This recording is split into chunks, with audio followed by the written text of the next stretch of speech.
Everyone, welcome back to Bankers Adda. आज की video में हम बात करेंगे पेपर प्रेजेंटेशन स्किल्स के बारे में, जो कि एग्ज़ाम के पॉइंट ऑफ व्यू से बहुत इंपॉर्टेंट है। अगर आपके पास बहुत अच्छा कंटेंट है, आपने बहुत अच्छी स्टडी की है, आपने बहुत अच्छे से प्रिपरेशन की है एग्ज़ाम की और आप बहुत अच्छा लिख सकते हैं, लेकिन आपको पेपर प्रेजेंट करने की स्किल्स नहीं पता, तो आप एट द एंड बहुत ज़्यादा लॉस कर जाएंगे एग्ज़ाम में मार्क्स के पॉइंट ऑफ व्यू से। तो क्या कुछ हमें ऐसा ध्यान रखना है, कैसे हमें हमारा पेपर प्रेजेंट करना है और कैसे हम हमारा पेपर प्रेजेंट करें ताकि जो टीचर है एट द एंड हमारे पेपर को देख के इम्प्रेस हो जाए और कैसे वो हमें अच्छे मार्क्स दें। तो ये सारी चीज़ों पे आज की वीडियो में हम बात करेंगे। वीडियो में आगे बढ़ने से पहले अगर आप चैनल पे नए हैं तो प्लीज़ इस वीडियो को लाइक करें, चैनल को सब्सक्राइब करें और हाँ, बेल आइकन भी दबाएँ। तो जैसा कि हम बात कर रहे थे कि हमें अगर हमारे टीचर को हमारी शीट को दिखा के इम्प्रेस करना है सबसे पहले, क्योंकि हमारा टीचर जो भी आपकी एग्ज़ाम शीट चेक कर रहा होता है, मोस्टली बोर्ड की अगर हम बात करें, बोर्ड एग्ज़ाम्स की, तो उसमें हमें टीचर बाय फेस नहीं जानता है, वो सिर्फ और सिर्फ हमारी आंसर शीट देखता है। तो जैसे ही वो हमारी आंसर शीट देखता है तो शीट देखते ही उसे कैसे इम्प्रेस किया जा सकता है, कैसे वो शीट को देख के हमें अच्छे मार्क्स दे सकता है। हो सकता है कि किसी स्टूडेंट ने बहुत अच्छा कंटेंट लिखा हो लेकिन उसे अच्छे से रिप्रेजेंट नहीं किया हो, तो उसके marks as compare to that student जिसने कि बहुत अच्छे से अपना पेपर प्रेजेंट किया है बट उसका कंटेंट इतना अच्छा नहीं है, तो भी उसके चांसेस ज़्यादा हैं मार्क्स अच्छे गेन करने के। तो जो भी स्किल्स हैं पेपर प्रेजेंट करने की, उनकी हम पॉइंट बाय पॉइंट बात कर लेते हैं। सबसे पहला पॉइंट जो है हमारा, राइट साइड में मार्जिन ड्रॉ करना। जब भी आपको आंसर शीट मिलती है तो आंसर शीट के लेफ़्ट साइड में एक मार्जिन ड्रॉ की हुई होती है ऑलरेडी, जो कि आपको गिवन होती है, और आपको उस आंसर शीट के राइट साइड में भी एक मार्जिन ड्रॉ करनी है। अब ऐसा ना करें कि मार्जिन आपने में ही आपने आधी शीट कवर कर दी, थोड़ी सी स्पेस ही हो ताकि हमारा जो पेपर है वो हम एक ही अलाइनमेंट हमारा ठीक आए हमारे आंसर्स का, इसलिए हमें राइट साइड पे भी एक मार्जिन ड्रॉ करनी है। इससे ऐसा होगा कि जो भी आप आंसर्स लिख रहे हैं वो सारे के सारे एक सीक्वल में आएंगे। इसके अलावा हमारी शीट के ऊपर वाले पोर्शन में हमें पता है कि वो जो वाइट पोर्शन जो दिया होता है आपको, उसमें भी हमें कभी कुछ भी नहीं लिखना है, ना ही कोई हेडिंग डालनी है, ना ही कोई क्वेश्चन नंबर लिखना है। तो हमेशा ध्यान रखें कि हमें ये तीनों मार्जिन पूरी ब्लैंक छोड़नी है। हमें हमारा जैसे ही आंसर शीट मिलती है हम हमारे राइट साइड पे भी मार्जिन्स ड्रॉ कर लेंगे और तीनों मार्जिन हमें छोड़ के हमारे सेंटर वाले पोर्शन में ही हमें हमारा आंसर लिखना है। सेकेंड की पॉइंट है, you should write neat and clean. अगर कोई बच्चा है जिसने बहुत अच्छा कंटेंट है और बहुत गंदी हैंडराइटिंग में लिखा है तो उसका कोई यूज़ नहीं है। आपको भी पता है कि अगर गंदी हैंडराइटिंग है और कुछ वर्ड्स ऐसे होते हैं जो कुछ बच्चे एक के ऊपर एक ओवरलैप करके लिख देते हैं और सामने टीचर को वो नहीं समझ आते हैं, तो वो टीचर उसे देख के ज़्यादा देर कोशिश नहीं करेगा उसे पढ़ने की, वो उसे छोड़ के आगे बढ़ जाएगा और मार्क्स भी उस हिसाब से ही वो आपकी दे देगा। तो कोशिश करें कि हम नीट एंड क्लीन लिखें। ज़रूरी नहीं कि हर बच्चे की हैंडराइटिंग अच्छी हो, बट हम उसे साफ साफ दूर दूर लिख सकते हैं।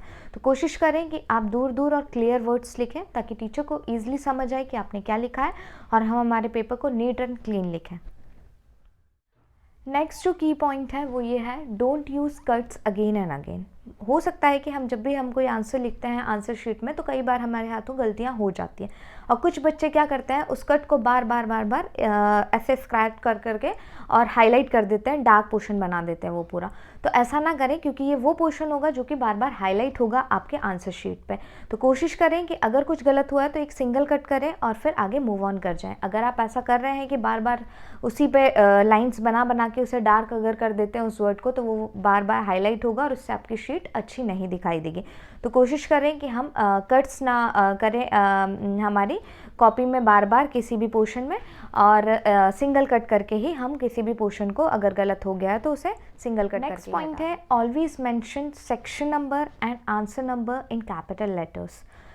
तो आपको ये करना है कि जब भी आप कोई आंसर स्टार्ट कर रहे हैं तो किसी भी आंसर को स्टार्ट करने से पहले उसके ऊपर जो भी आप सेक्शन नंबर या क्वेश्चन नंबर जो भी आप डालते हैं, तो उसे पूरे पेपर से डिफ्रेंशिएट करने के लिए, अलग दिखने के लिए आपको क्या करना है कि वो क्वेश्चन नंबर और सेक्शन नंबर को आपको कैपिटल लेटर्स में लिखना है। क्वेश्चन नंबर भी जो लिख रहे हैं आप उसे कैपिटल लेटर में लिखिए, सेक्शन भी जो लिखा है वर्ड उसे भी आप कैपिटल लेटर में लिखिए ताकि वो पूरा आपका अलग से दिखाई दे, पूरे आंसर से अलग आपका। और इसके अलावा अलावा अगर कोई आप मान लीजिए कोई आंसर लिख रहे हैं, कुछ ऐसे सब्जेक्ट्स होते हैं जैसे सोशल है, साइंस है, हिंदी है, जिनमें कि काफ़ी सारी हेडिंग्स होती हैं, किसी भी सब हेडिंग्स होती हैं आंसर्स के अंदर, तो उन हेडिंग्स को भी आपको अपने आंसर से अलग दिखाने के लिए कैपिटल लेटर्स में लिखिए, ताकि वो आपको अलग से हाईलाइट हो आंसर्स में आपके, और उनके बेसिस पे अच्छी मार्किंग की जा सके। नेक्स्ट पॉइंट है अंडरलाइन इम्पॉर्टेंट पॉइंट्स।